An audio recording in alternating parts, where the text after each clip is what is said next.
بسم اللہ الرحمن الرحیم۔ شروع اللہ کے نام سے جو سب پر مہربان ہے۔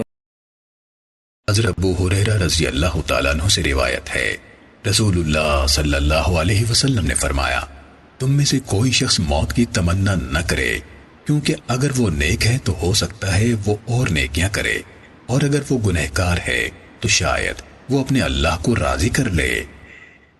سنن نسائی حدیث نمبر 1819۔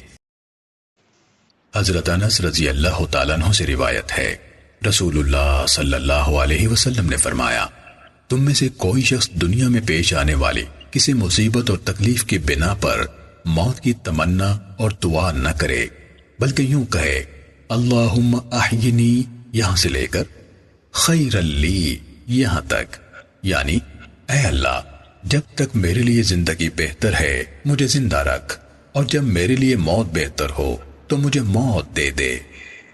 سنن نسائی حدیث نمبر 1821۔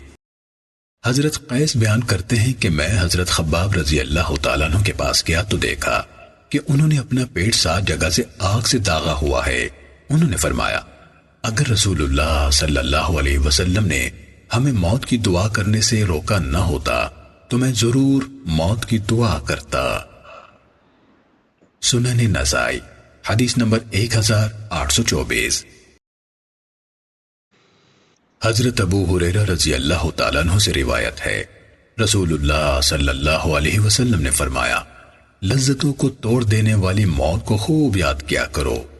امام ابو عبد الرحمن نسائی رحمہ اللہ بیان کرتے ہیں، سند میں مذکور محمد بن ابراہیم ابو بکر بن ابی شیبہ کے والد ہیں۔ سنن نسائی حدیث نمبر 1825۔ دوستو، اللہ تعالی ہمیں ان احادیث مبارکہ پر عمل کرنے اور اپنی زندگیوں کو سنوارنے کی توفیق عطا فرمائے۔